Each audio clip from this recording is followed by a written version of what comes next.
guidance in topic Conquer the Geothermal Case Study Competition with Ganesha Blong. GeoCommons is a competition training held by Inaga UKM-SC to introduce the geothermal competition and how to master it. During the event, you can turn on your camera and mute your microphone. We hope that with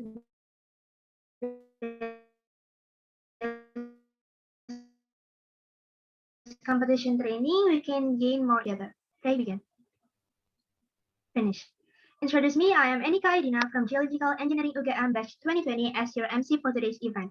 I would like to read the rundown of the event. The rundown starts from Zoom meeting room opening by MC, message from President of Inaga UGM SC, speakers introduction, material session by speakers, Q&A discussion session, closing, and documentation.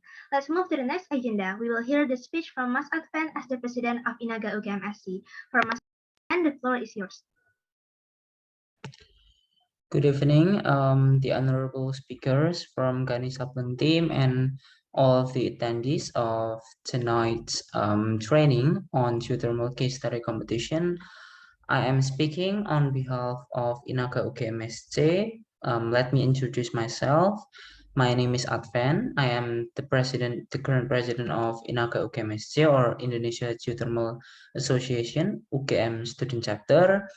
And tonight we hold an event of training about geothermal case study competition in order to introduce to our members and other attendees of this training about the competition and how to win it and what are the tips to perform well inside the competition. And tonight we already have the honorable speakers from Ganesha Blong team with invaluable experiences from various competitions, and I hope that the sharing tonight will be beneficial for you guys, not only about joining the competition and winning it, but also the geothermal science itself, like for example studying about the basics of geoscience, petroleum engineering, reservoir, power plant, etc. And without further ado, let's continue to our main agenda. That's all from me. Good evening, and I return my speech to Enika. Thank you. All right, thank you so much, Mas Advan, for the warm speech. Now we will move to our main agenda. Today we will learn about geothermal case study competition with our excellent speaker Ganesha Blong team from Institut Teknologi Bandung. Ganesha Blong team consists of Mas Azaria Haikal Ahmad, Mas Panji Gumelar, Mas Muhammad Fajril Afkar, who won the geothermal case study competition in Direct 2021 as the first place. Without any further ado, let's move to our main agenda, which is material session by Ganesha Blong team. For Ganesha Blong, you can start sharing your screen.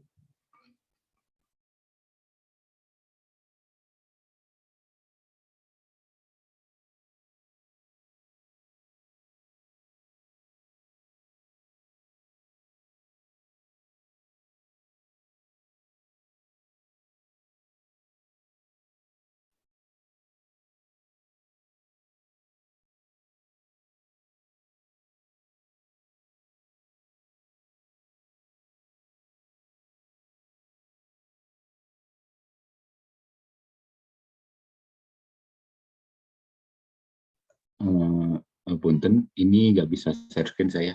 Oh, sudah.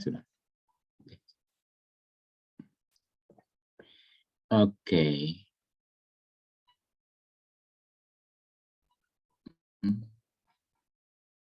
Panji, oke.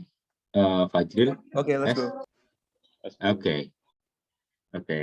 Hello everyone. We are from Ganesha Blong team, and here we will present to you about the geothermal case study competition for GeoCommons first series ya. Tapi mungkin biar lebih enak juga, lebih mudah memahaminya juga, kami prefer pakai bahasa aja ya, pakai bahasa Indonesia aja untuk menanginnya nanti. Oke. Jadi ini ada tim kami, ada saya, Azaria Haikal, ada Panji, dan ada Fajril. kami berasal dari 3 program studi yang berbeda, di mana saya berasal dari teknik mesin, Panji dari geologi, dan Fazil dari teknik perminyakan. Dan beberapa kejuaraan yang pernah kami ikutin dan alhamdulillah yang menang itu ada Protect, kami mendapatkan first top score, dan untuk Pifler dan Derek kami mendapatkan champion. Lalu kita masuk ke bagian agenda pertama. Mungkin teman-teman bingung ya, geothermal case competition itu apa gitu. Jadi intinya geothermal case competition adalah komposisi yang menantang pesertanya untuk membuat feasibility study nih pada suatu lapangan geothermal. Dan kebanyakan lapangan geothermal itu berada di Indonesia sih, karena ya kita hidup di Indonesia dan Indonesia juga merupakan salah satu wilayah yang memiliki potensi geothermal yang tertinggi di dunia. Dengan kriteria dan kasus sesuai dengan kondisi real di lapangan yang telah ditentukan oleh panitia. Nah, mungkin kalau kami rangkum ya, ada 5 subsektor penting, di mana ada geoscience review, di mana di sini bisa dikerjakan sama teknik geologi dan teknik geofisika. Resource assessment itu di teknik perminyakan, drilling juga di teknik perminyakan. Untuk utilisasinya itu bisa teknik mesin ataupun teknik kimia. Dan untuk ekonomi itu idealnya sih FEB, Fakultas Ekonomi Bisnis. Tapi karena keterbatasan tim, biasanya kita bertiga yang melakukan sama-sama economic assessment tersebut. Dan ada di mana aja, ini mungkin listnya yang kami ketahui ya, ada Derek itu di semester ganjil, Pifler semester ganjil, Pifler udah dibuka kalau nggak salah, Apex ya, saya bingung bilang gimana, dari UGM juga semester ganjil, IP Fest itu di ITB semester genap, Bor Ice juga semester genap di Unpad, ada Protect juga di Unit Pertamina, dan ada OGIP di UPNVY, dan masih banyak lagi, mungkin ada beberapa yang dari luar ataupun mungkin yang internasional seperti IWSRE. Nah, lalu workflow-nya itu kayak gimana sih? Jadi mungkin kalau aku persingkat seperti ini ya. Jadi pertama kita melakukan geoscience review ya, terdiri atas geologi, geokimia, geofisika. Lalu setelah itu kita membuat konseptual model. Nanti mungkin akan diterangkan lebih lanjut nih ada Panji gitu. Dan habis itu kita bikin resource assessment dan mengolah data-data 3D dan konseptual model tadi menjadi sumber daya geothermalnya. Lalu setelah itu ke drilling strategi, seperti kita menentukan jenis belnya berapa, kedalaman belnya berapa, letak belnya di mana, well performance-nya gimana. Nah, lalu ada 2 nih teman-teman. Ada satu kasus di mana di geothermal case study itu dia development plan, di mana di sini kita akan membuat PLTP, pembangkit listrik tenaga panas bumi, atau dia itu tipenya exploration. Nah, namun di sini si Panji nanti bakal lebih nangin ke eksplorasi ya, Ji. Di mana untuk eksplorasi sendiri itu banyak sekali di perlombaan pada saat ini, karena Indonesia lagi gencar-gencarnya melakukan eksplorasi panas bumi. Untuk development, seingat aku cuma ada di IP Fest ITB. Untuk development tersendiri itu kita bisa menentukan berapa megawattnya, desain bangunannya gimana, dan lain-lain. Lalu lanjut ke ekonomik, baik itu ekonomik untuk drilling ataupun mungkin untuk development-nya. Dan mungkin Panji bisa lanjutin, Ji. Oke, kalau suaranya jelas nggak? Aman. Oke, sorry ya, lagi di luar, kita sambil nge-jazz aja biar santai ya. Oke, ini untuk geoscience review. Oke, mungkin di sini juga ada anak geologi ya, dari mungkin ada kelas angkatan 20, angkatan 19 ataupun 18. Oke, mungkin lanjut aja Kal. Ini cuma next slide aja. Oke, kita diskusi ya tentang geologi. Di sini kan temanya kita diskusi ya, bukan saya sendiri yang ngajarin kalian gitu. Jadi saya harap sih dari setelah presentasi ini banyak yang tanya gitu ya, banyak yang ngasih masukan ataupun bertanya gitu apa yang bingung. Oke, di sini mungkin ya beberapa dari kalian udah sering ikut webinar lah tentang pertanyaan-pertanyaan yang biasanya dipaparkan ya di tahap eksplorasi gitu. Nah, sebenarnya yang paling penting di sini adalah kalian harus di setting seperti apa sih kalian bekerja gitu. Apakah kalian di tectonic setting yang subduction ataupun kalian di tectonic setting yang collision, itu akan berbeda gitu sistemnya. Boleh dilanjut aja, Kak. Nah, jadi di sini saya pengen nge-highlight bahwa ketika kalian sistemnya udah magmatik ataupun sistemnya non magmatik, nanti kalian bakal berbeda tuh cara eksplorasinya gitu. Mungkin yang magmatik ini kalian bisa eksplorasi lebih sulit ya menggunakan geokimia air, karena dari geotermometernya juga kalian harus perhatikan gitu bahwa ketika kalian punya setting tektonik yang volcanic, kemungkinan temperaturnya akan tinggi ya. Jadi kalian jangan pakai geotermometer misal hanya 150 derajat Celcius gitu. Nah, jadi yang paling penting di tahap awal adalah kalian harus menjawab dulu sistemnya seperti apa. Nah, untuk menjawab sistem ini, kalian bisa kajian literatur berupa geologic setting seperti apa dan persebaran manifestasinya seperti apa. Apakah manifestasinya ada yang mencirikan aktivitas magmatik seperti solvatara misalkan, atau acidic sulfur springs. Nah, seperti itu. Jadi ketika kalian tahu itu, maka bisa tahu ya sistemnya, oh ini magmatik, seperti itu. Mungkin bisa di next. Nah, kenapa saya menampilkan slide ini? Karena yang lagi ramai sekarang itu ternyata sistem-sistem yang ada di lapangan gitu ya, nanti di studi case kalian. Misal kalian punya gunung api, nah belum tentu tuh sistemnya ternyata gunung api. Misal kalian define, oh ini merupakan outflow dari Gunung Sirung, oh ini outflow dari Gunung Sorik Marapi. Oh belum tentu, karena sebenarnya di sini positasinya nggak saya tulis ya. Ini menurut Tamanyo Sakaguchi tahun 2003 kalau nggak salah. Nah, di sini dia bilang kalau ternyata ada sistem-sistem non-volkanik loh di daerah yang volkanik itu. Misal kita punya intrusi, ataupun kita punya sekedar deep recharge water yang dikontrol oleh struktur. Nah, itu harus hati-hati. Jadi ketika misal logika geologi kalian dipakai gitu. Misal, oh ini udah 11 km nih dari puncak gunungnya. Oh mungkin nggak sih itu outflow? Nah, itu kan udah fasisnya udah fasis distal kan. Oh mungkin ini sistemnya sudah berbeda. Nah, seperti itu yang harus kalian pahami. Oke, next. Nah, sistem-sistem di Indonesia juga banyak nih. Ada fault control, next aja. Terus ada juga berupa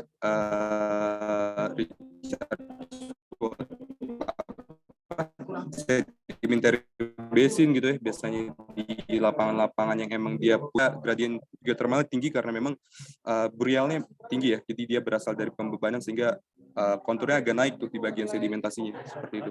Oke, next aja.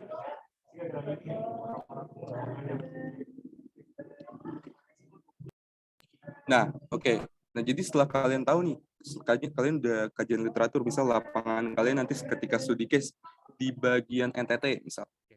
Masuknya ke busur apa sih? Apakah busur Sunda? Apakah busur Banda? Nah, kalian harus paham tuh bedanya busur Sunda sama busur Banda itu seperti apa. Transisinya, oh mungkin busur Banda ini udah ada collision dari pasif Australian continental gitu ya, sehingga dia udah berbeda nih sistem subduction-nya gitu. Nah, makanya mungkin busurnya busur Banda. Terus kalian juga udah tahu nih manifestasi persebarannya bagaimana. Kalian udah bisa harus jawab sistemnya seperti apa. Itu wajib banget di awal. Nah, setelah itu nih, apa yang harus kalian lakukan? Karena kalian berupa studi case gitu ya, mungkin di sini saya koridornya studi case aja. Kalian bisa melakukan beberapa hal nih. Geologi itu bisa ngelakuin remote sensing namanya. Nah, remote sensing ini kalian bisa bikin pada NDVI, pada LST, RGB Composite Band. Nah, ini untuk apa, Mas? Nah, ini tuh NDVI, misalnya NDVI itu kan menunjukkan vegetasi ya. Jadi, vegetasinya kalau misalkan hijau, berarti dia tumbuh lebat. Kalau misalkan merah, oh mungkin di situ nggak ada vegetasi. Nah, kita tahu nih, kita kaitkan ke geothermal.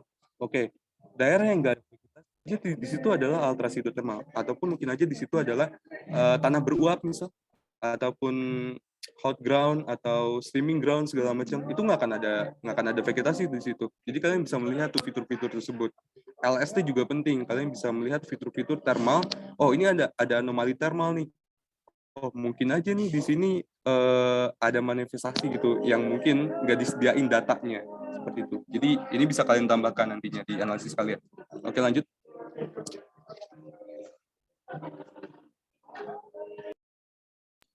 Nah, yang nggak kalah penting adalah analisis vulkanostratigrafi. Karena kita di Indonesia, kita punya 129 gunung api, kita punya 4 busur, Sunda, Banda, Selebe Sangihe, Halmahera, pastinya nggak akan jauh dari vulkanik.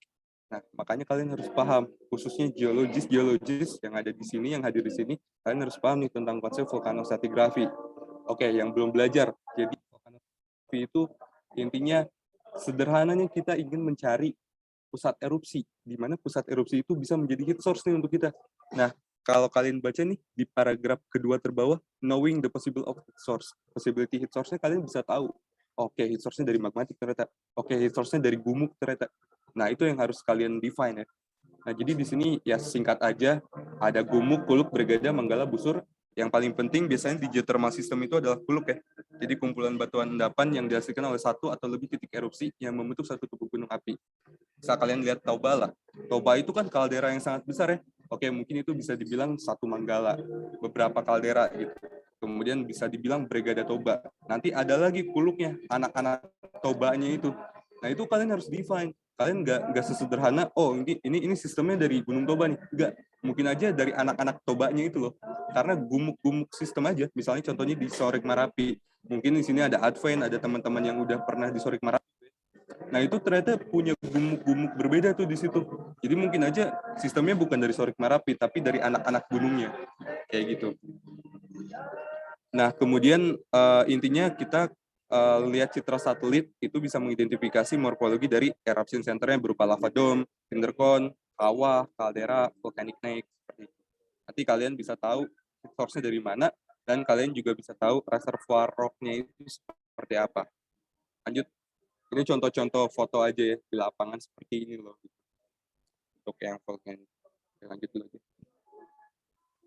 Nah, yang nggak kalah penting adalah penampang geologi. Jadi kalau misalkan kalian pengen studi case nih, oke, kalian bikin nih penampang geologinya supaya jurinya kebayang. Oke, kira-kira yang menjadi reservoirnya tuh apa sih? Yang menjadi heat source-nya tuh apa sih? Jadi biar kebayang, oh mungkin di sini udah di kedalaman sekitar elevasi 0 meter, kita punya magmatic system, oke mungkin reservoirnya lebih dari 1000 meter. Mungkin formasi alor yang menjadi reservoir. Ini berupa contoh aja ya. Jadi kalian dari geologi aja, belum ke geokimia, geofisika, kalian udah bisa menjawab reservoirnya apa, heat source-nya apa. Karena itu yang harus dijawab oleh seorang geologi. Oke, lanjut.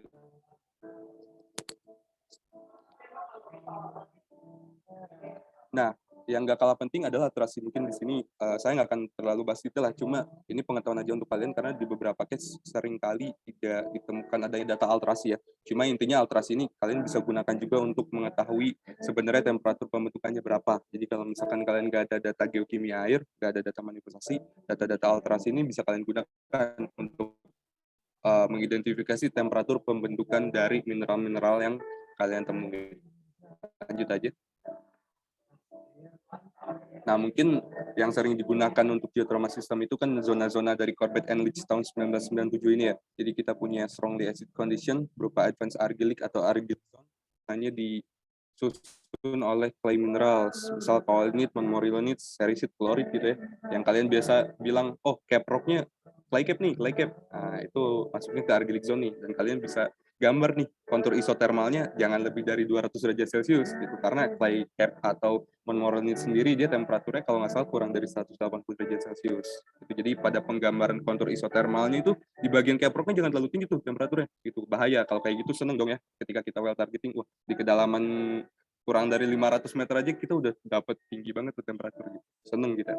Dan biasanya untuk reservoir sendiri di propylitic zone, ada juga di pylic zone gitu ya. Pokoknya dia temperaturnya lebih tinggi dibandingkan argil.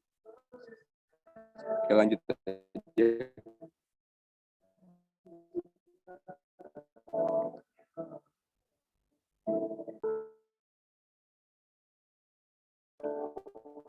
Nah, yang paling penting di studi case adalah geologi ya.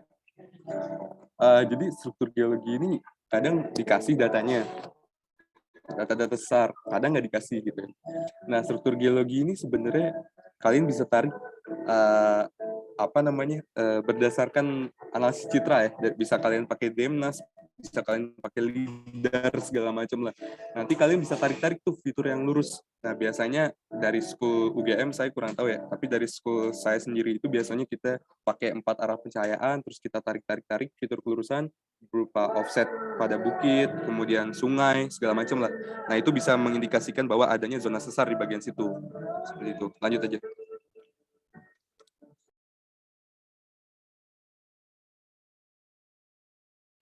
Nah, jadi ini yang penting ya. Ini mungkin saya coba rangkum. Jadi permeabilitas pada sebuah sesar itu dikontrol oleh aspek intrinsik seperti sifat fisik dan jenis batuan maupun ekstrinsik seperti kontrol dari kondisi tegangan. Nah, kalian pengen bedain mana sih struktur yang permeabilitasnya bagus, mana struktur yang permeabilitasnya kurang bagus. Nah, itu tuh data-datanya bisa kalian gunakan tuh berupa HgCO2 misal, ataupun ketika si struktur itu mengontrol manifestasi, oke, kemungkinan tuh strukturnya bagus banget gitu. Dia bisa memunculkan si manifestasinya apalagi dengan debit yang tinggi. Debit tuh biasanya lebih dari 1 liter per second, itu udah fix banget dikontrol sama struktur gitu. Jadi kalau kalian debit manifestasinya kecil, oke, kemungkinan itu cuma bisa keluar karena emang muka air tanahnya dangkal, atau mungkin karena lewat lapisan batuan, perselingan batuan gitu. Dan yang paling penting adalah kalian lihat di paragraf terakhir, untuk tahu struktur permeable atau enggak, saya biasanya pakai konsep critically stress fault atau fracture, yang biasa pakai diagram Moore tuh. Kita tahu kalau misalkan secara hidrolik sesar dikatakan aktif, itu memiliki orientasi jurus sesar yang paralel hingga membentuk sudut lancip yang kurang dari 30 derajat Celcius dari si arah horizontal maksimumnya. Misal, di Jawa kita punya arah tegasan maksimum utara selatan kan, karena kita punya lempeng Indo-Australia dengan Eurasian Plate yang emang pergerakannya utara selatan. Ketika kalian punya sesar yang arahnya paralel dengan utara selatan, untuk jadi jangan cuma ngelihat dari dan juga harus didukung dengan data-data Hg, CO2, karena itu juga menunjukkan permeability.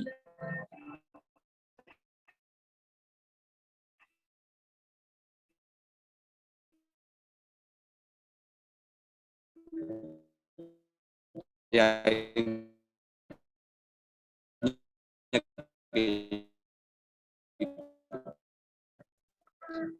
oke lah.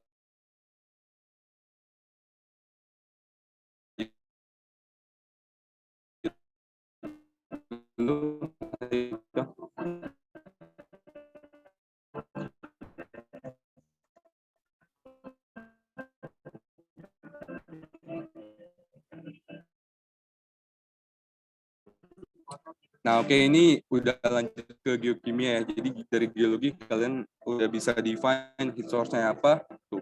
Penting kan seperti tidaknya apa? Data-data fisik airnya, pH-nya bagaimana, kemudian TDS-nya bagaimana.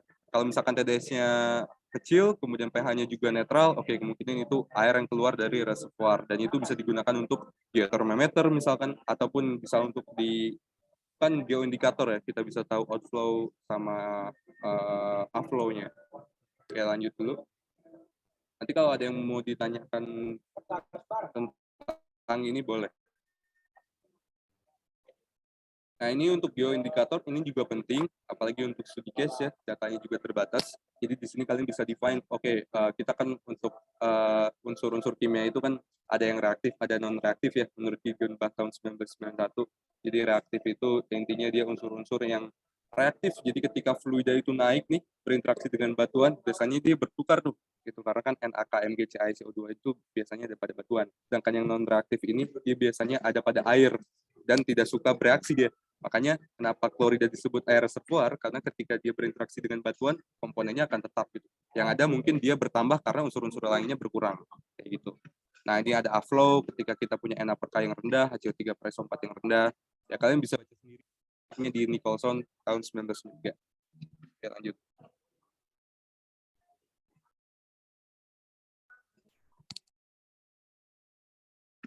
Untuk geothermometer, sekali lagi harus harus divalidasi dengan kondisi geologi. Ketika kalian nggak punya aktivitas magmatik sama sekali, misal kalian udah define sistemnya adalah fault control, jangan sekali-kali bilang kalau misalkan geothermometernya 300 derajat Celcius. Ya kalau kalian pede silahkan. Tapi sebenarnya kan kita juga harus kita kan konsultan ya, ngejual gitu. Kita juga nggak boleh bohong dong gitu. Oh, ini temperatur 300 nih, tapi sistemnya fault control. Yang saya tahu fault control di Kalimantan misalkan di studi case kemarin itu di lapangan Lili Seporaki ya, Haikal. Di lapangan Lili Seporaki bisa temperaturnya rendah-rendah gitu karena dia dikontrol oleh struktur. Jadi ya udah di pre-charge water, kepanasin sama gradient geothermal, naik ke atas kayak gitu. Jadi untuk geothermometer ini harus tahu geologic settingnya seperti apa.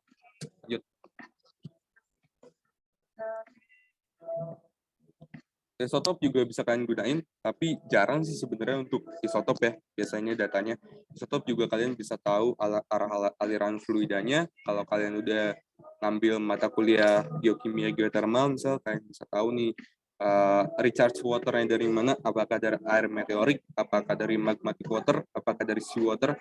Itu bisa pakai isotop stabil, berupa isotop stabil oksigen 18 dan deuterium. Lanjut.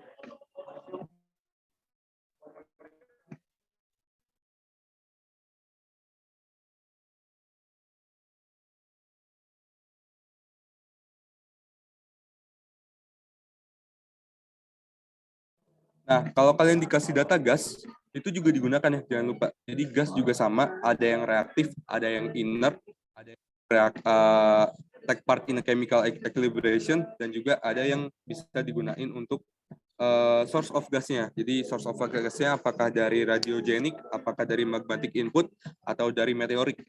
Nah, itu bisa digunakan untuk inert nih. Biasanya diplot di segitiga HEN2 air ini, kalian juga harus cek dulu apakah ada air contamination ketika ada oksigen. Jadi kalau datanya udah ada oksigen tuh, kemungkinan datanya harus hati-hati ya kalian interpretasinya gitu. Jangan terlalu yakin, jangan terlalu optimis. Terus dibandingkan juga N2 per airnya, kalau misalkan sama dengan 84, kemungkinan itu udah terkontaminasi. Jadi sebelum kalian mengolah data geokimia itu, kalian harus confirm dulu. Kalau air kan kita punya ion balance, mass balance. Kalau gas itu kita punya air contamination. Cek oksigennya, cek N2 per airnya. Bagus atau enggak. Kalau udah bagus, kalian bisa lanjut ke interpretasi selanjutnya. Oke, lanjut.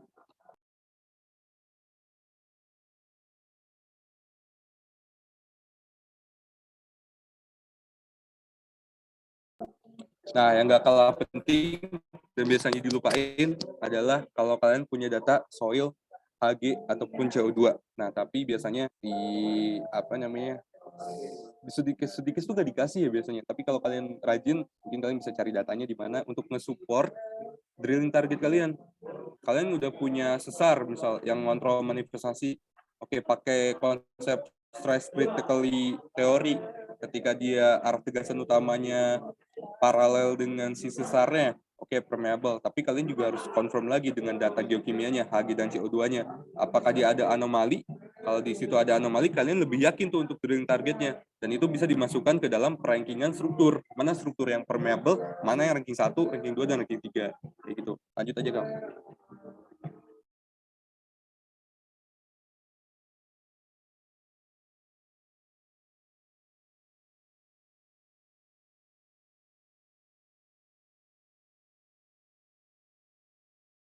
Nah, ini contohnya, dia nggak punya sesar nih awalnya.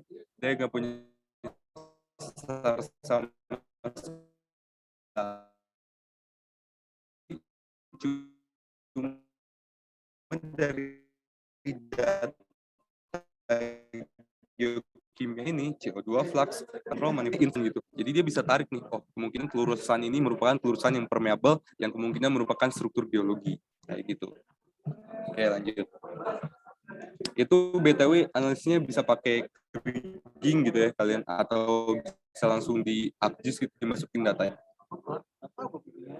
Nah, untuk geofisika, ya intinya geofisika kita bisa mengidentifikasi lah ya, lebih jelas geometri di bawah permukaan seperti apa.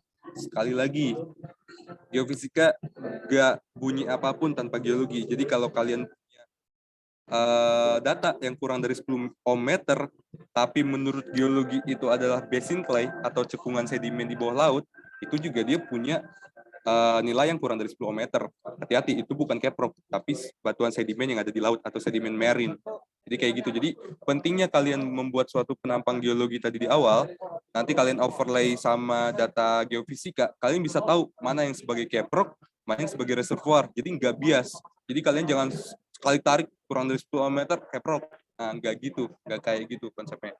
Jadi tetap harus dikonfirm sama data geologi dan data geokimia. Kayak gitu. Lanjut.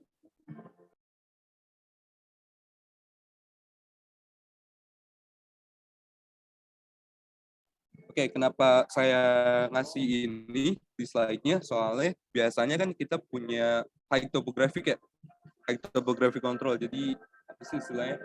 High topographic system ya. Nah, biasanya pada topografi tinggi ini seismic itu akan tergantung pada hydrological gradient gitu.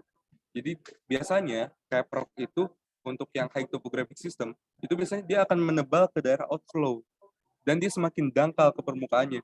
Sedangkan di bagian outflow-nya dia dalam, cukup dalam, dan dia tipis. Jadi dia menebal ke bagian outflow-nya. Kayak gitu. Jadi ketika kalian bikin kontur isotermal pun, kalau kalian lihat di tadi di MOEC, misal MOEC tahun 2014, di Nicholson misal, atau di Gulf Engenic, biasanya temperaturnya itu dia melidah ke bagian lanjut.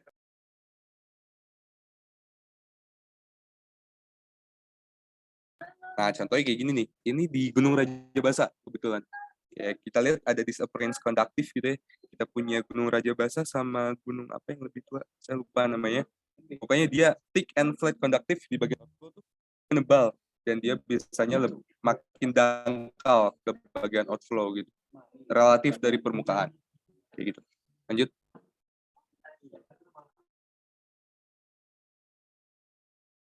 Kalau magnetik sama gravity, ini berupa support aja. Kalau kalian punya, intinya kita mau nyari low anomalinya aja sebenarnya. Karena kan magnetik ini kan untuk alterasi ya, biasanya dia mengurangi susceptibilitas pada batuan atau sifat magnetik pada batuan. Biasanya mineral-mineral terubah gitu kan. Begitupun juga gravity, cuma gravity ini lebih advance lagi, kalian bisa ngedefine struktur geologinya ketika ada kontras gravity misal dari tinggi ke rendah, nah kalian bisa tarik tuh sebagai struktur geologi kayak gitu. Struktur geologi yang tentunya nggak tersingkap di permukaan, tapi ada di bawah permukaan.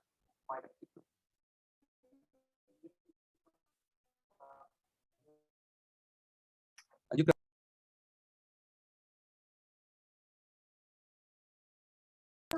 Nah ini contoh dari model konseptualnya, ini dari Reference Caming ya. Ya. Reference Caming tahun 2016, mungkin kalian juga udah sering baca.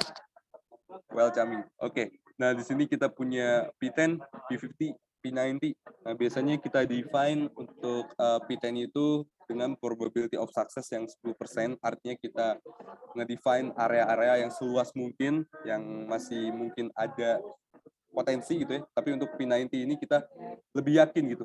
Berdasarkan data yang ada, probability of success-nya itu lebih 90% atau kita lebih yakin nih kalau ketika well targeting itu kita akan dapat fluidanya kayak gitu. Lanjut dulu. Ini mungkin kalau misalkan ada yang mau tanyain boleh ditanyain. Oke, silakan lanjut mungkin Haikal atau Fajrul. Fajrul aja deh, sok. Oh. Ya udah. Ini nge-lag nggak? Enggak. Enggak ya? Oke. Ya udah. Jadi buat resource assessment kita bisa pakai beberapa metode gitu ya. Nah, kalau dalam fase eksplorasi itu kita bisa pakai metode awal banget, itu namanya power density. Nah, power density itu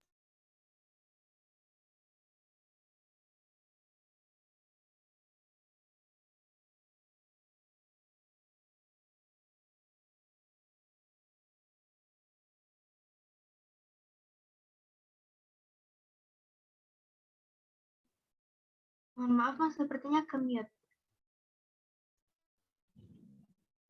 tes. Tadi sampai mana deh? Ya udahlah, gue ulang lagi lah. Dari start. Nah, start itu kayak kita tuh based on statistik, itu ada grafiknya dari ini ya, Wilmart and Stimac. Nah, dari Wilmart and Stimac itu nanti kita bisa kayak ada bisa digedein nggak sih? Nah, itu. Jadi kalau reservoir temperaturnya sekian, nanti kira-kira listriknya berapa megawatt gitu dari situ. Itu based on data-data yang udah ada gitu, data lama dari statistik gitu. Nah, itu. Jadi kalau kita tahu areanya sama temperaturnya, kita bisa tahu kira-kira megawattnya berapa. Itu pakai metode apa ini namanya power density. Nah, yang pertama. Nah, yang kedua itu kita pakai namanya volumetric heat store. Nah, dari metode volumetric heat store itu ada ininya nggak sih gambarnya? Nggak ini ya. Ya, itu kita kayak nganggap si reservoir geothermal itu kayak blocks gitu. Jadi dari analisisnya geologi tadi kita bisa dapat kayak area sama thickness-nya dari reservoir. Jadi dapat volumenya kan. Nah, dari volumenya itu kita bisa sama temperaturnya juga kita bisa kayak perkirain gitu. Misalnya temperatur dari 250. Terus nanti di ujung pengembangan lapangan kita bisa kira-kirain nanti bakal turun sampai 180 Celcius. Nah itu kan nanti ada kalor yang hilang gitu kan dari area reservoir segede apa, misalnya berapa meter kubik gitu. Nah nanti pakai metode heat ini kita bisa tahulah berapa megawattnya gitu dari perkiraan panas yang hilang. Itu buat resource assessment. Gimana betul kalau? Nah, oh ya itu lagi gambar baloknya gitu. Nah itulah. Jadi karena temperatur berubah kan pasti ada panas yang hilang. Nah itu kita infer itu panasnya hilang jadi listrik, diatur-atur aja nanti. Buat efisiensi konversi listriknya juga ada grafiknya di bukunya Bu Nini, buku teknik geothermal. Oke, nanti bisa dibaca tuh bukunya. Next, udah nggak? Udah ya. Kal?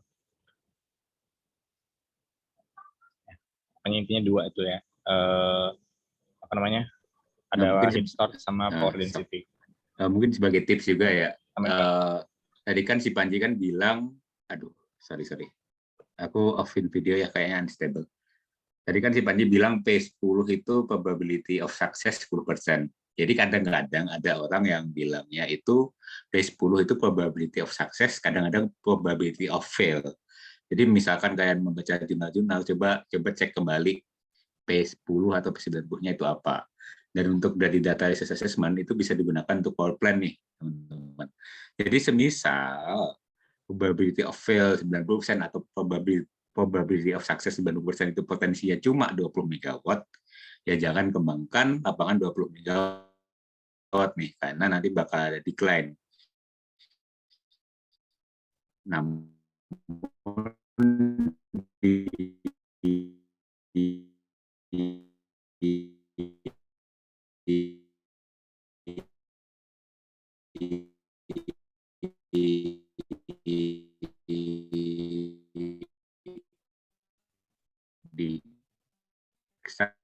di case biasanya decline-nya cuma diasumsikan stagnan gitu ya, nggak ada analisis reservoir lebih lanjut lah untuk study case, tapi mungkin kalau kalian ingin majuskasinya ya. Nah, gitu nih, Mas. Ini langsung tunjukin semuanya kalau. Oke. Buat ya balik ke resource tadi. Biasanya kalau misalnya kita ke lapangan resource semuanya. Jadi sehingga waktu ngembangin itu waktu dekorasi itu pakai slim. Nah, buat pemilihan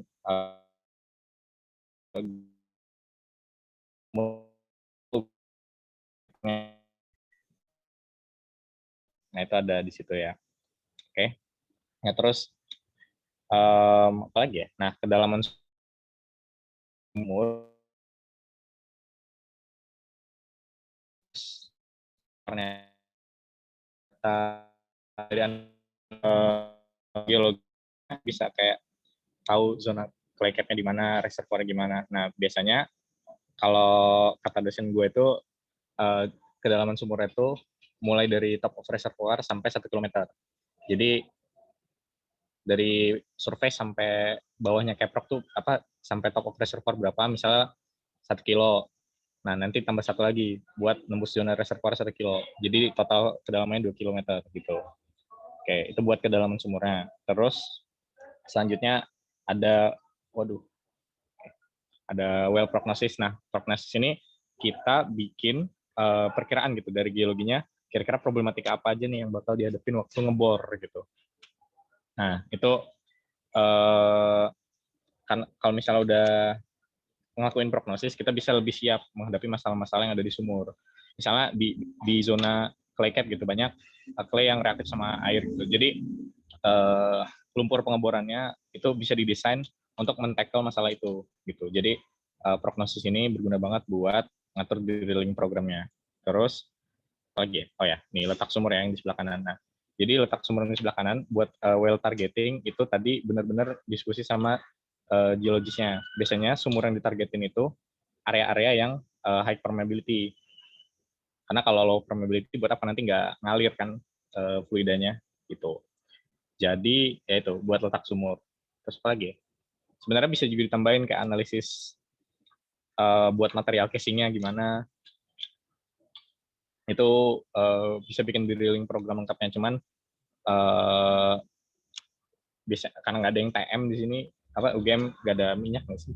Ya nggak ada kan. Nah itu kalau mau basicnya itu doang. Cuman kalau mau ditambahin bagus banget. Bisa baca di buku-buku teknik pengeboran banyak di internet juga. Nah terus buat sumur eksplorasi itu biasanya sumurnya vertikal. Kenapa vertikal? Karena kalau misalnya mengebor direksional itu banyak uncertainty-nya kan kalau eksplorasi. Jadi lebih riskan lah kalau pakai direksional. Lebih riskan, lebih susah, lebih mahal, sama sumur slim itu nggak bisa direksional gitu. Jadi bisa vertikal doang. Oke, terus paling apa lagi? Oh ya, yang di pojok kanan bawah tuh tips. Kita mulai dari daerah yang meyakinkan dulu, baru nanti step out ke daerah-daerah yang lain. Kalau di sini mulai dari P90-nya dulu lah, daerah-daerah yang meyakinkan, nanti baru tambah step out gitu.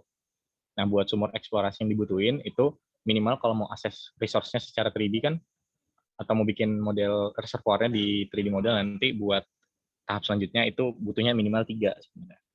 Gitu. Tapi bisa juga pertimbangin probability of success dari sumur eksplorasi buat nentuin jumlah sumur eksplorasinya berapa. Tapi emang minimal yang dibutuhin buat bikin model reservoir yang komprehensif 3D itu 3, sumber eksplorasi 3. Gitu. Udah sih itu dong. Buat drilling strategi ntar kalau ada yang ini ditanyain aja di Q&A. Oke.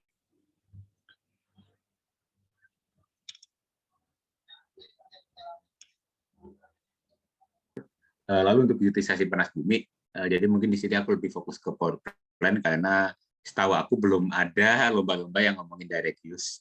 Jadi untuk teman-teman tahu, utilisasi panas bumi itu bisa 2, undirect sama direct. Yang direct itu ya kita menggunakan thermal secara langsung, mengirimkan kopi lah, mungkin untuk pemandian air panas seperti di theater, air panas begitu ya. Atau yang paling umum nih ini indirect gitu. Jadi dijadikan jadi listrik. Secara umum power plant itu ada 3 ya. Itu ada single flash, double atau triple flash atau yang lain, atau mungkin multi flash ya, dan juga binary. Dan untuk efisiensi sendiri efisiensi tiap power plant tersebut itu berbeda-beda berdasarkan entalpi dari reservoirnya. Ini aku ambil dari Moon and Jaerock tahun 2012, di mana mungkin nih saya gambar ya, untuk entalpi reservoir 1050 itu untuk binary power plant itu lebih efisien. Namun balik lagi ujung-ujungnya duit nih teman-teman. Misal kita gunain binary power plant, mungkin misalkan ini efisiensinya lebih bagus sekitar 1% atau 2%. Tapi ketika peningkatan biayanya untuk double flash itu lebih banyak, nah itu bakal balik lagi nih. Jadi semuanya dari tadi, dari geologi, mungkin gaya drilling, itu ujung-ujungnya ekonomi. Makanya tadi itu dibilangnya Mbak Fajar mending pakai slim hole, karena kalaupun gagal, ruginya itu lebih dikit. Tapi kalau berhasil emang ruginya lebih banyak ya, Pak Jiril ya. Karena slim hole tidak bisa dijadikan untuk development well ya. Dan semua strategi ini pasti ujung-ujungnya ekonomi sih teman-teman. Ujung-ujungnya ekonomi. Nah juga ini sesuai karakteristik fluida dari sumur gitu. Yang tadi aku bilang, semisal dia entalpi tinggi, ya gunakan aja single flash atau mungkin dry power plant gitu. Dan untuk temperatur rendah, umumnya lebih cocok menggunakan binary plant. Karena ketika dia temperatur rendah, artinya dia temperaturnya mungkin di bawah 180 derajat nih teman-teman. Ketika dia di bawah 180 derajat, artinya dia itu memiliki tekanan reservoir yang cuma 10 bar. Ketika dia cuma 10 bar, artinya ketika kita mau ekstrak dia menjadi uap, mungkin digunakan flash separator, itu tekanannya bakal turun lagi. Dan ingat tadi juga si Fadil udah bilang bakal ada penurunan temperatur di reservoir, artinya juga penurunan tekanan, sehingga ya untuk power plant nanti tidak akan sustain nih teman-teman. Dan untuk tips mungkin sedikit ide ya, apabila fluidanya 2 fasa kan masih terdapat drain. Brine itu gampangnya yaitu cairan dari fluida panas bumi lah. Jadi fluida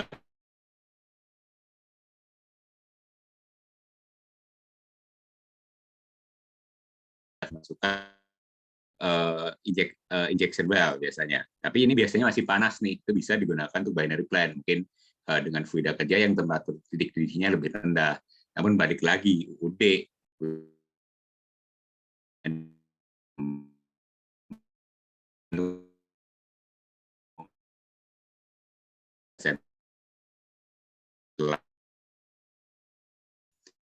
saat ini untuk lapangan, jadi mungkin bisa kerjasama tuh sama si biologisnya, walaupun sebenarnya tim kami belum pernah ya. Kita pernah nggak Ji? Aku tanya buat IP test. Pernah ya kontur ya? Nggak tahu.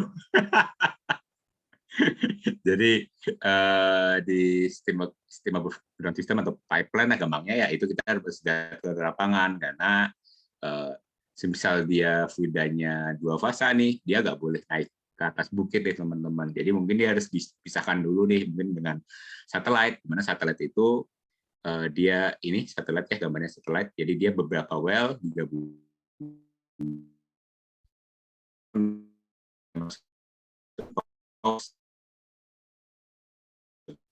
atau mungkin center, semisal dia konturnya cukup bagus untuk center, itu bisa gunakan center karena dengan center ya biaya yang dibutuhkan juga lebih dikit ya karena pemipaannya bakal tergabung semua. Mungkin bisa dilihat nih teman-teman ya.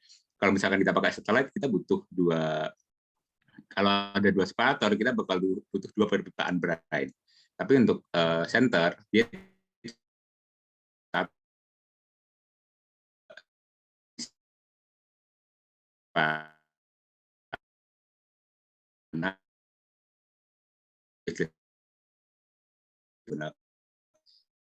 atau itu teknologi well gimana itu kayak pembangkit mini, jadi udah ada kondensernya, udah ada apanya, dan mungkin bisa dilihat juga di bukunya Bu Neni ya, Pak Jril ya.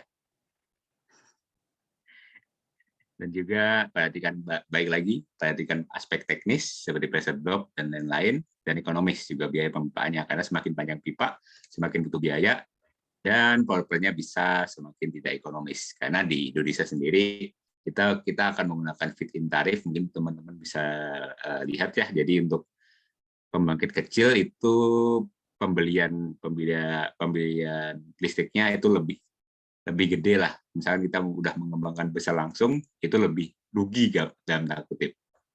Seperti itu. Dan mungkin yang terakhir ya, jadi untuk ekonomi, mungkin kan bisa cari-cari sendiri, karena biasanya kami hanya menggunakan dari feasibility study gitu, dari paper-paper ya. Dan untuk tipsnya, pelajari permintaan kompetisinya, apakah dia eksplorasi ataupun development, karena itu 2 konsep yang berbeda. Mungkin Pak Ji bisa jelasin nanti. Dan juga persiapan materi dan presentasi dengan baik, jangan lupa dasar asumsi kalian. Jadi ingat, kita di sini tuh dalam tanda kutip akan ada banyak asumsi, seperti di resource assessment, P10, P90, P50, itu semua ada asumsi teman-teman. Jadi jangan lupakan asumsi itu. Makanya di tim kami itu lebih berpikir untuk konservatif, bukan yang moderat atau yang mungkin yang radikal ya. Jadi kami lebih memilih gunain P90, probability of success 90. Dan juga jangan lupa bagi tugas dan tentukan time and team. Kenapa ini penting? Karena bisa kalian lihat tadi, satu tim itu pekerjaannya seri. Jadi si resource assessment nungguin model konseptual, si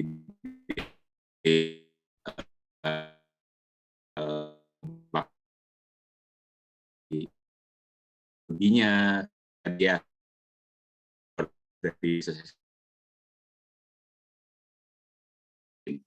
walaupun kalian bisa mengakalinya dengan mempersiapkan segala kemungkinan begitu ya. Jadi semisal udah mengikuti berapa kali itu pasti bisa tuh kayak kira-kira nanti kita bakal ada di sini. Jadi kan udah mulai nulis tuh di case study-nya, dan juga sering riset nih dan bonding untuk melakukan chemistry, mungkin kopi lah atau mungkin jalan-jalan lah dan lain-lain. Dan juga jangan lupa pelajari piranti lunak yang membantu, tapi piranti lunak yang ini aku saranin piranti lunak yang udah terpercaya ya. Jadi seperti mungkin Microsoft Excel untuk si simulasi Monte Carlo-nya, atau mungkin Aspen HYSYS dan lain-lain. Dan juga ini mungkin yang banyak kelewat ya, jangan lupakan slide number. Kenapa? Karena ini bakal penting nih bagi juri. Karena nanti ketika juri ada catatan, juri tinggal bilang, bisa buka slide ini enggak? Dan mungkin itu juga membantu deh di tugas-tugas kuliah kalian. Dan itu juga udah kami terapkan sih di tugas kuliah kami. Dan itu juga kalau di kami sih sering dikomenin ya. Dan juga jangan lupa referensi untuk pada setiap slide. Jadi mungkin untuk setiap slide, misalkan kalian merasa itu bakal panjang gitu, ya tulis aja referensinya cuma kayak tadi Purba et al 2018 seperti itu. Tidak usah nulisin judul dan lain-lain, itu juga boleh. Dan untuk triksnya hadiri setiap technical meeting dan kontrol panitianya. Maksudnya kontrol di sini dalam arti baik ya teman-teman. Jadi sebisa kalian ada pertanyaan atau ada yang ingin kalian ajukan nih, mungkin semisal dulu ini yang harus presentasi itu dari panitia gitu. Tapi kan mungkin kan keberatan tuh, karena ya mungkin ada lag-lagnya lah atau gimana lah. Jadi kontrol lah panitia, dan ya bisa aja kalian dapat bantuan dari tim lain gitu dari ketika kalian ingin mengontrol panitia tersebut. Dan juga cari dan belajar latar belakang juri-jurinya, karena ada beberapa juri yang prefer ke konservatif, ada yang prefer ke moderat ataupun bahkan mungkin radikal. Maksudnya di sini bukan dalam apa gitu ya teman-teman, tapi lebih ke arah well yang digunakan ya gitu biasanya ya. Jadi ada juri yang cocok. Ada juri yang cocok ke simbol gitu ya, ada juri kayak cocok ya udahlah pakai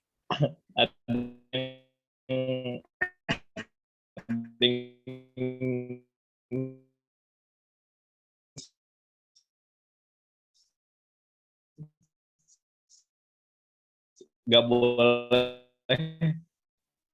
selain slim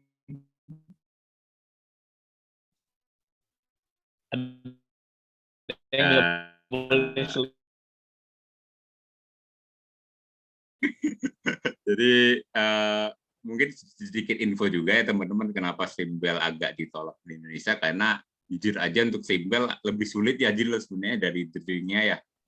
Banyak yang gagal juga ya simbol. Slim hall itu udah lama susah, rignya nggak ada.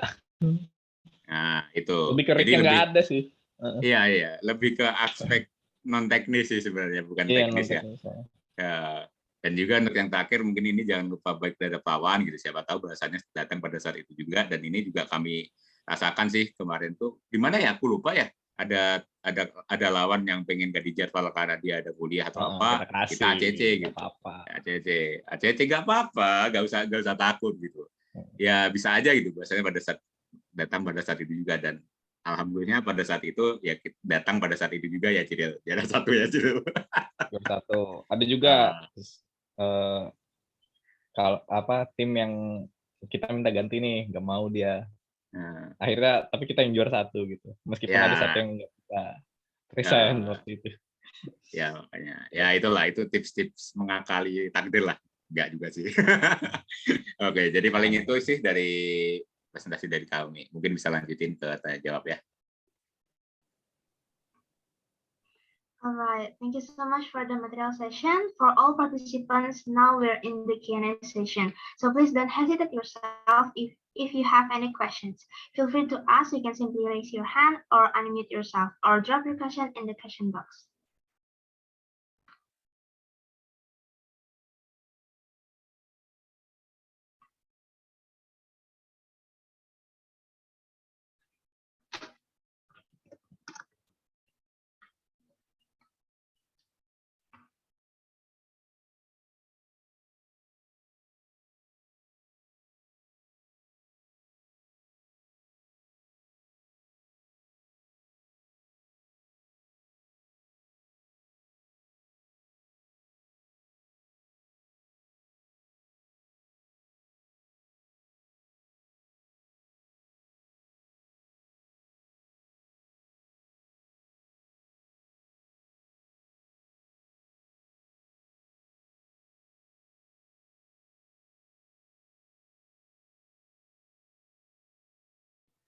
Okay, for Mas Advan, you can unmute yourself. Oke, ya makasih Enika, terus makasih juga buat tim Gani Sableng buat presentasinya. Mungkin aku mau nanya ini, jadi misalnya kalau case dari panitianya tuh case yang sifatnya hanya berhenti sampai exploration atau sampai paling pol itu development drilling, tapi nggak sampai ke power plant misalnya. Contohnya kayak di PIFR kemarin, itu cuma di exploration. Tapi sedangkan kita diminta untuk ngelakuin economic analysis gitu kan. Misalnya biasanya kan kalau di IPFAS kan kita disuruh ngitung NPV terus payback period gitu ya. Tapi kalau case-nya cuma sampai exploration kan kita belum ngejual listrik tuh karena kan power plant-nya belum dibahas. Berarti kan kita belum dapat income kan kalau baru sampai exploration gitu. Which means kita belum bisa dapat NPV atau payback period.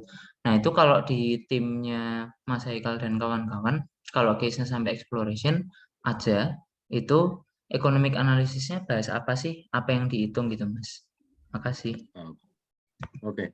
Jadi untuk economic analysis ya, ketika cuma sampai ke eksplorasi, ya yang kita hitung biaya modal yang kita keluarkan, Advan. Jadi, semisal nih buat drilling, kita butuh 9 well dengan mungkin estimasi berapa sih, aku lupa, 800 USD per meter gitu untuk slim hole. Dan mungkin biaya rignya berapa, butuh waktu berapa. Jadi butuh waktu itu kadang kita hitung juga. Jadi itu sih yang kami hitung. Dan mungkin untuk kelanjutannya misalkan nih, kan kadang-kadang tuh ada kasus di mana kalian disuruh ngusulin nih, semisal datanya kurang, kalian mau eksplorasi di mana. Nah itu bisa kita masukkan ke ekonomi kita. Jadi mungkin dari Mas Panji nanti misalkan, oh ini datanya kurang nih bagian ini, kepotong, bisa dapat resource lebih banyak nih, kan dibutuhkan eksplorasi 3G lagi ya, itu bisa dimasukkan tuh biayanya di situ juga. Jadi kayak gitu sih. Dan mungkin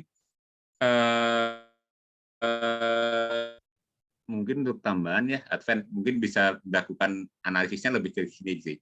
Semisal nih berhasil kalau pakai misalkan pakai perbandingan gitu, perbandingan skenario. Semisal pakai simpul berhasil itu kita bakal rugi dalam tanda kutip berapa megawatt. Simpul gagal kita bakal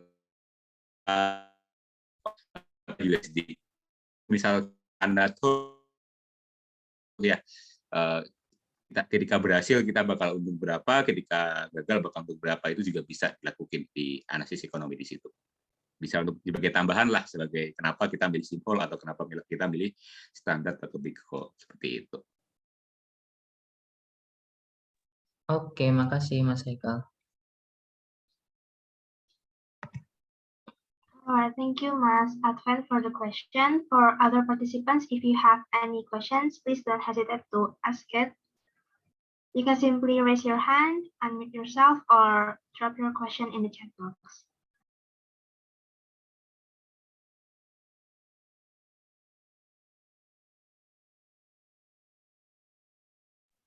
Alright, for Mas Dimas Naufal, you can unmute yourself.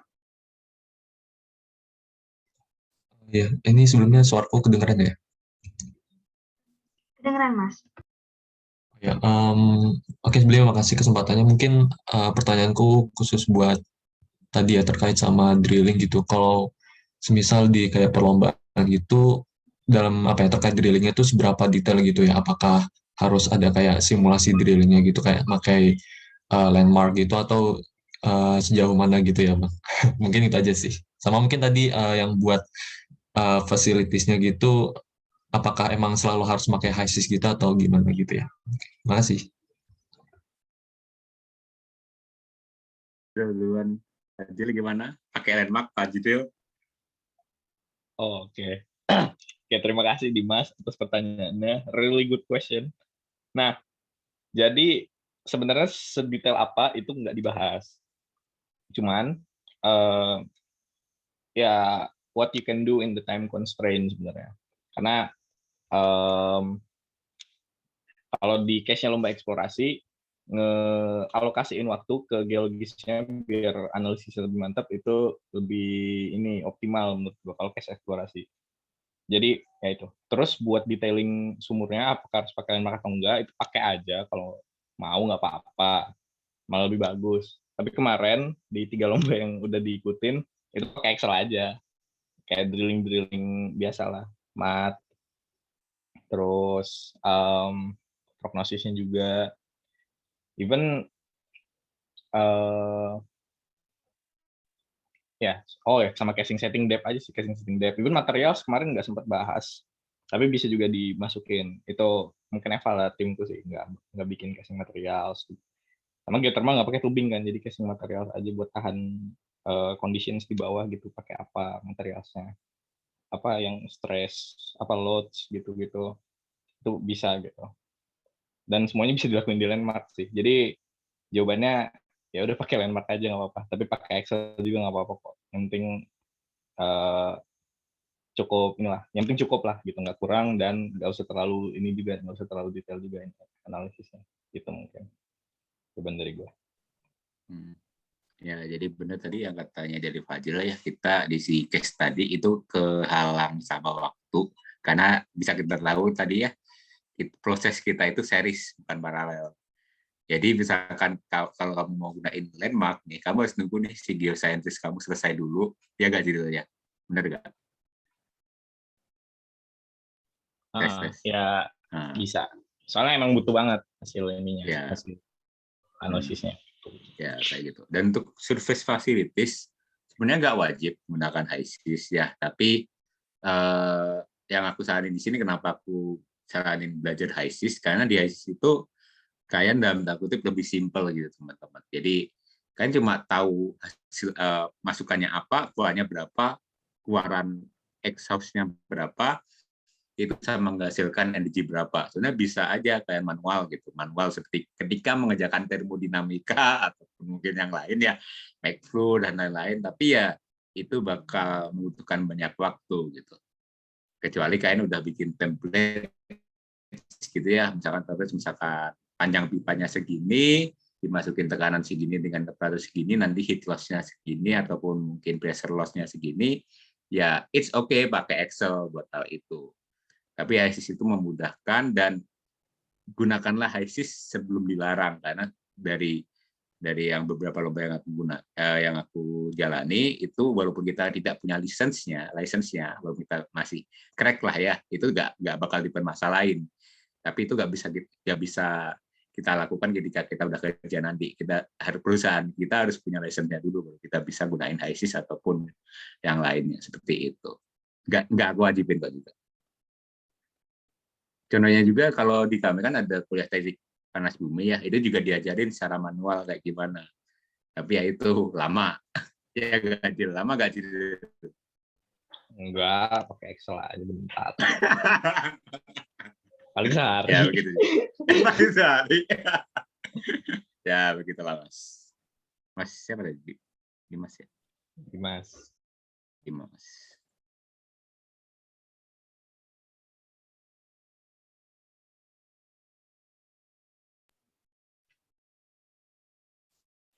Oke, gimana Mas Dimas sudah menjawab?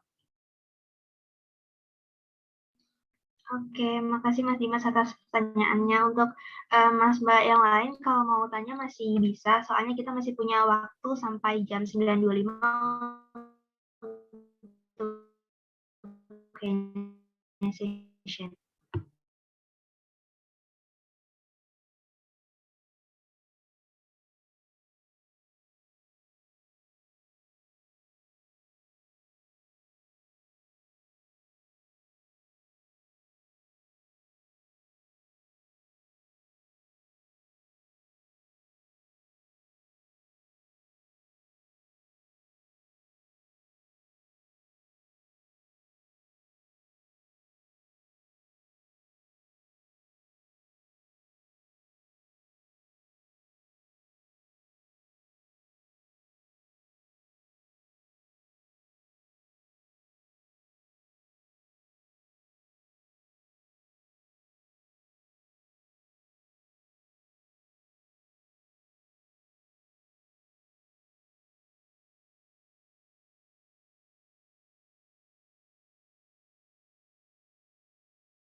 Oke, mungkin untuk selanjutnya dari Luis Nazaret bisa unmute.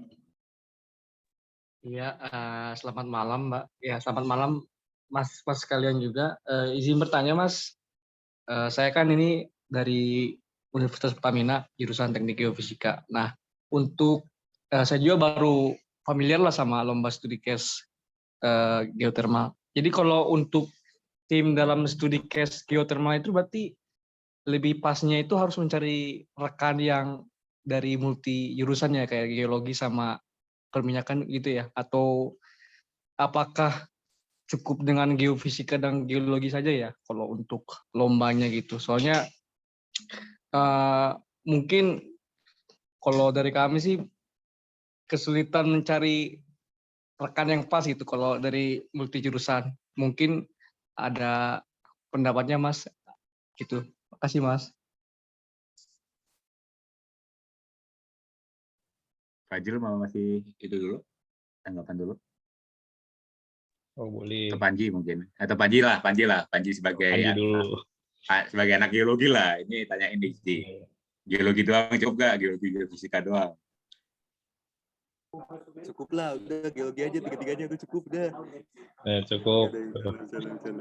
Iya, kalau untuk studi case setuju sih mendingan dari tergantung tujuannya. Biasanya kan kalau studi case itu exploration ya. Dan exploration itu biasanya juga dikasih data-data drilling. Mungkin lebih kalau emang pengen lebih keren sih harusnya ada juga orang drillingnya gitu atau orang yang ngerti gimana sih geological prognosisnya, harus pakai slim hole atau big hole gitu tuh harus penting sih, apalagi di geologi kan mungkin kita mainannya surface gitu ya. Di geofisika juga mungkin kita mainannya sebatas MT, gravity, ya mungkin saya juga nggak tahu ya dalamannya kayak gimana. Cuma kalau untuk kayak drilling, kemudian power plant segala macam itu kan bukan ranahnya kita lagi gitu. Mungkin itu udah tahapnya udah development gitu kan. Jadi menurut saya sih akan lebih baik kalau misalkan timnya itu ya satu-satu aja, kayak misal geologi satu, teknik mesinnya satu, geofisikanya satu, sama teknik perminyakannya satu, kayak gitu. Jadi lebih bisa sharing lah gitu intinya. Jadi ilmunya nggak stuck di situ aja gitu. Jadi bisa ada inputan-inputan dari masing-masing teman-temannya, kayak gitu. Nah, mungkin aku mau nambahin ya dari Panji ya. Jadi itu sebenarnya itu geologi, geofisika itu yang paling penting. Karena ketika geosainsnya salah, maka yang lain bakal salah. Jadi mungkin kalau misalkan kalian sulit nih buat nyari tim yang sampai yang lengkap gitu ya, mungkin ya bisa geologi geofisika itu 3 orang gitu ya, 1 orang dari perminyakan gitu ya. Karena untuk eksplorasi sendiri sebenarnya mesin nggak masuk gitu. Sebenarnya mesin nggak masuk, tapi untuk eksplorasi sendiri, aku sendiri itu beralih dari mesin jadi reservoir engineer ya, jadi aku lupa namanya. Reservoir engineer. Iya, jadi ketika dulu lombanya eksplorasi, aku beralih dari situ gitu. Dan untuk ya dari beberapa lomba yang kami lakukan sih lebih banyak dikomenin itu geologi geofisika apabila itu salah ya. Ya nggak sih? Ada teman kami yang dibantai nggak sih? Nggak dibantai Iya. sih. Kata jurinya ini, ya sudah disediakan hidangannya, silahkan gitu ke juri yang satunya. Iya, disediakan. Terus dikulik habis geologinya. Nah, kita mah diam aja ya, Cil. Udah siap-siap padahal. Tapi keren waktu itu Setuju. jawab semua Tapi emang ini pertanyaan. sih emang ada plus minusnya sih ketika kalian misal geologinya cuma satu kan, yang dikerjain banyak banget kan ya kalau emang kalian pengen detail gitu ya. Kalau tadi lihat alurnya apa yang kami presentasikan dari geologi itu sangat banyak gitu yang dikerjain. Jadi yang minusnya kalau geologinya cuma satu, dari segi time-nya, dari segi analisis seberapa detailnya itu akan berpengaruh juga gitu. Mungkin akan kurang gitu kalau misalkan satu orang, kayak gitu sih. Jadi ya tergantung studinya sih, tergantung apakah eksplorasi aja. Kalau eksplorasi aja ya udah mending geologinya sama geofisikanya banyakin, kayak gitu sih. Ya, mesinnya nggak usah. Ya, jadi bisa bagi-bagi tugas lah gitu. Ada yang ngerjain geologinya, ada yang ngerjain geokimianya, ada yang ngerjain geofisikanya gitu. Iya, benar. Nambahin. Oh iya. Ya, kalau gini, Kalau dari gue sih ya, em, ilmu dari segi yang lain-lain yang non earth science itu dipelajarinya itu lebih cepat bisa karena learning curve-nya menurut gua lebih enak daripada yang earth science. Kalau earth science tuh agak inilah agak susah gitu belajarnya. Nah, jadi tadi si Panji tuh nekeninnya orang yang ngerti kan. Jadi sebenarnya kalau misalnya mau earth science semua geologi, geofisika semua ya nggak apa-apa. Yang penting ada yang belajar drillingnya gitu atau ada yang belajar ininya. Nah, untuk orang kalau ini ya menurut gua ya ini pribadi banget gitu. Belajar engineeringnya orang earth science belajar engineering itu menurut gua lebih bisa daripada yang engineering belajar earth science kalau menurut gua karena gua ngerasain susah banget belajar earth science gitu dari non earth science itu pengalaman pribadi gitu. Jadi Ya, mau komposisi timnya apa aja bisa, yang penting ngerti sih sebenarnya, yang penting ngerti ilmunya, belajar aja gitu. nah, dan itu juga yang aku rasain sih ketika aku belajar earth science ya, ketika aku belajarin itunya Panji, itu kayak ya sampai sekarang aja gak paham gitu teman-teman. Jadi apalagi yang Fajir yang lebih deket ya, kan perminyakan tengah-tengah tuh sebenarnya ya perminyakan.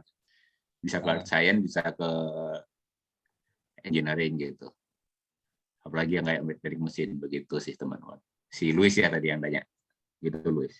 Iya Mas, soalnya Ya. kadang mikir aja kan kalau mengandalkan apa ya, kalau dari geofis kan nggak mungkin banget kan sama geologi kan. Sama dibilang tadi sama mas-mas kalian tuh ada yang fase development dan lain-lain kan butuh banget dari jurusan lain gitu untuk idenya, untuk analisisnya. Itu sih Mas, pertanyaan saya sih. Itu paling vital emang geologisnya sih. Aku pernah ngeliat tim yang isinya jurusan aku semua, ya rebek karena nggak ada yang ngerti earth science-nya gitu. Salah, gini-gini lah, gitu deh. Fajril tolong lihat partisipan ya Jiril. Oh iya? Maksudnya? Coba lihat partisipannya ada siapa. Oh enggak. Oh enggak, Gimana ya sih? udah. Udahlah gitu. Ya udah lah gitu. Pokoknya minimal ada earth science dan earth science-nya core gitu. Emang Panji our core player gitu. Gitu deh. Oke, makasih Mas dan juga Mas Luis atas pertanyaannya. Ini ada 2 penanya terakhir, mungkin dari Saga dulu. Aku bacain pertanyaannya ya, Mas. Jadi mau tanya, kalau di lapangannya nggak ada manifestasi kemarau, cuma ada hot spring, berarti memang cuma bisa pakai geothermometer flat atau tetap bisa pakai geothermometer gas. Dengan kata lain, bisa nggak data manifestasi hot spring buat ngitung?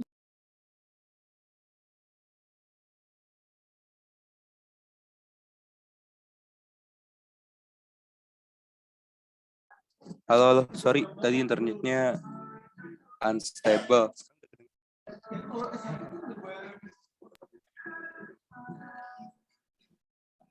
Mau diulang, Mas? Oh enggak apa-apa. Kedengeran kan sore? Kedengeran, Mas. Oh iya, oke, makasih Saga pertanyaan. Jadi kalau misalkan nggak ada manifestasi gas ya, kayak Fumaro, bisa nggak? Ya, tentunya bisa ya. Di beberapa lapangan emang kita kadang nggak punya manifestasi gas, apalagi yang non vulcanics ya. Biasanya emang Fumarol itu kan dia mencirikan bahwa gunung api tersebut memang sudah menunjukkan aktivitas yang sudah tidak aktif ya.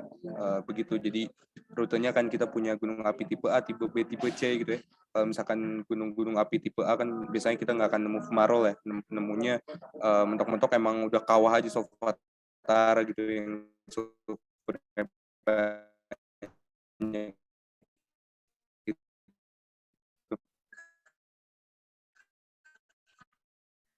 Nah,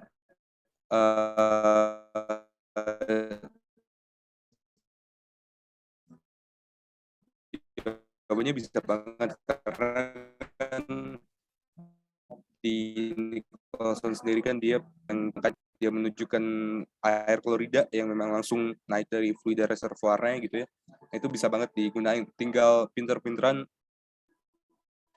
tinggal mana sih yang kita pilih geotermometernya, apakah NAK, apakah NAKCA, NAK artinya kan itu akan valuable atau applicable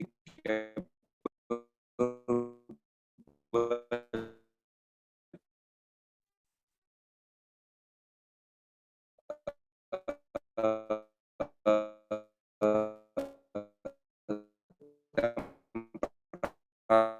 yang lebih dari 200 meter.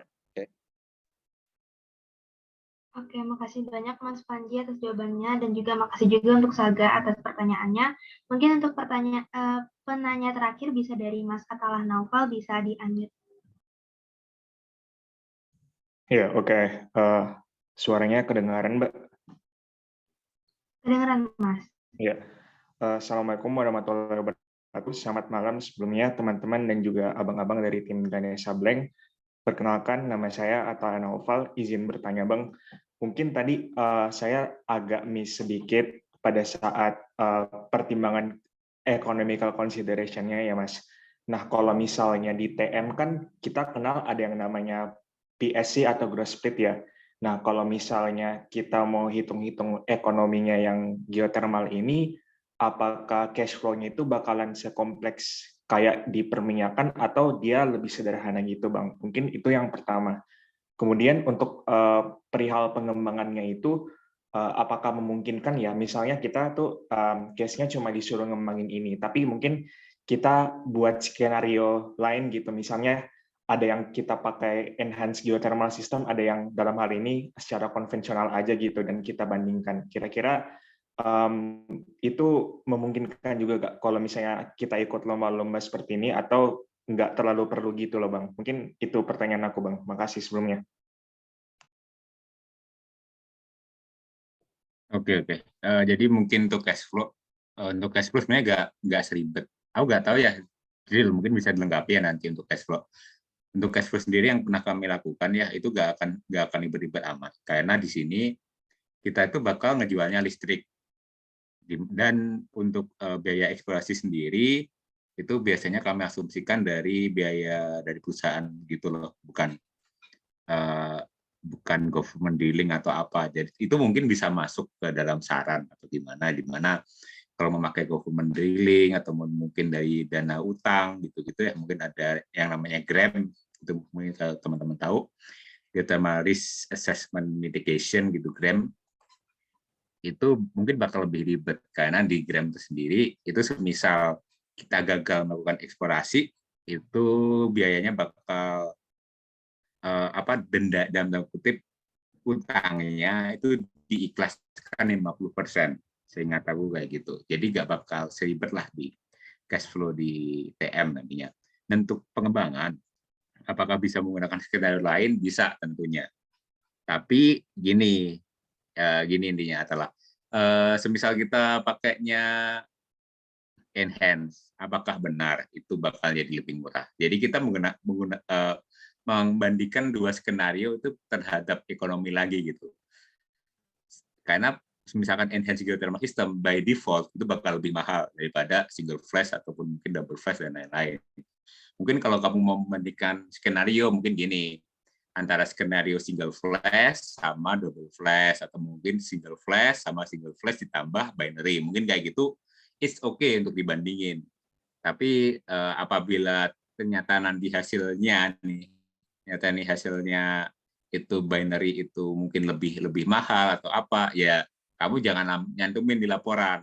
Tapi mungkin ketika ditanya kenapa kamu menggunakan single flash, itu bisa dimasukin appendix lah, atau mungkin untuk tambahan konsiderasi gitu. Itu juga boleh kayak gitu. Karena ini studi kasusnya buat lomba ya, tapi mungkin buat konsultan mungkin bakal beda lagi nantinya seperti itu. Mungkin Fadil mau nambahin? Aku nggak terlalu tahu PSC gross speed deh kakak. Oh, ya. Buat jenis kontrak kita tuh jualan listrik aja basically. Lo ada ini nggak kalau pola pembagiannya nggak berapa persen gitu? Atau full buat kontraktor ya listriknya? Enggak, kalau buat penjualan listrik itu biasanya ya kita gasilin berapa listrik, ya kita dapat biaya listrik itu. Dikurangi biaya operation maintenance dan lain-lain. Cuma gitu doang sih. Ya. Jadi 100% buat kontraktor ya, asumsinya. Iya, karena kita nggak pakai kontraknya gitu. Soalnya di PSC gross split cost recovery kan kayak ada base splitnya gitu. 47 kan buat kontraktornya, atau berapa ya lupa gue, pokoknya ada persenan buat negara. Nah gitu. Kalau di oil and gas. Dan hitung-hitungannya ribet banget. Kalau di ini kayaknya fairly lebih simpel ya kontraknya, skema kontraknya kalau dari economics yang lo bikin. Ini Haikal nih juru ekonominya sebenarnya di tim ini.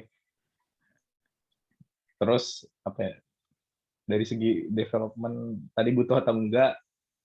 Kalau misal pakai enhance tuh nambah assessment lagi nggak sih? Kayak dengan time constraint lomba, menurutku agak ribet gitu.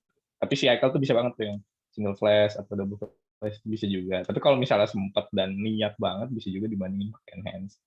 Mungkin nambah poin, maybe. Ya gitu deh kalau dari gue ininya jawabannya. Iya benar. Jadi nggak ada pembagian ya, tapi nggak tahu sih ini kan di pemerintah sekarang ada government drilling ya, di mana yang ngedeal itu pemerintah, lalu yang kalau misalkan dia berhasil lapangan yang bakal dilelang, nah itu nggak tahu tuh ketika lapangan dilelang itu bakal pemerintah dapat duit karena dia yang ngebor atau gimana, nggak tahu tuh masih ya, karena masih berjalan ya di deal ya government drilling teh. Berarti ini aja, kalau model ekonomi yang kita pakai 100% buat kontraktor ini. Tapi biaya operasinya semuanya ditanggung sama kontraktor juga. Iya, benar. Kayak gitu. Makasih banyak Bang jawabannya. Sangat menjawab Bang. Alright, thank you so much, Mas Atala Novel and Ganesh Sableng team. Since it has been more than 20 minutes, we're really sorry that we have to end the Q&A session. Thank you everyone for your excitement in the Q&A session. Also, thank you for Ganesh Sableng team for answering our question. We would like to give you a certificate of appreciation for being our speaker in your comments. For Mas Adven, you can take over the certificate giving session. Okay, is the PDF of the certificate ready? Yes, it's ready, Mas. All right. Yeah, okay. So thank you very much for Ganesh Sableng team, Mas Haikal, Mas Fajril, and Mas Panji for sharing your knowledge about geothermal case study competition and its basic science or knowledge or basic concept tonight with Inaga UKMSC. We hope that the sharing that you have given to us will be beneficial both for your team and for us, and we are looking forward for further collaboration in the future. And hereby we give you a little bit of certificate as our appreciation to Ganesh Sableng team, and I hope you receive it well. Thank you very much, Ganesh Sableng team. Return to Anika. All right.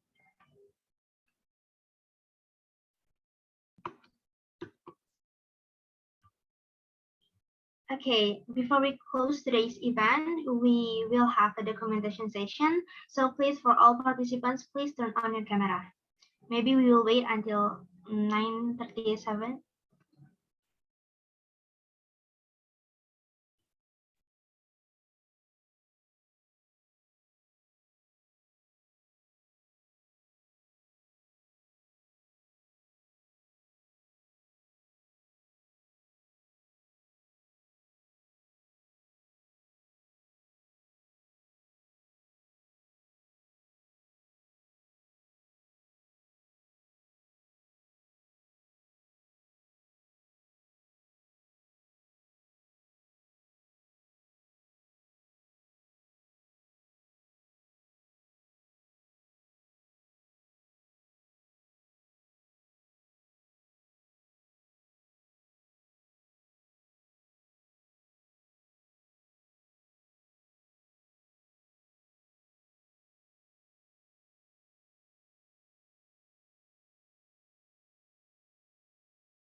All right, maybe I will lead the documentation session. I will count 1, 2, 3. Okay, for the first pose, 1, 2, 3. Okay, for the second pose. 1, 2, 3. Ganteng kali Bang Panji ini. Okay, I think it's enough for the documentation session. The documentation session is over. Now it is the time to pray together. Pray begin. Finish. Thank you so much for all of the participants for attending today's event. We hope that we will meet again on our future events. Me as today's MC would like to thank you for listening, your attention, and your time. Wassalamualaikum warahmatullahi wabarakatuh. You may leave the room. Makasih banyak mas-mas dari Ganesha Blank. Thank you panitia Yo, partisipan. thank you, Nadia. Thank you, Mas. Yo.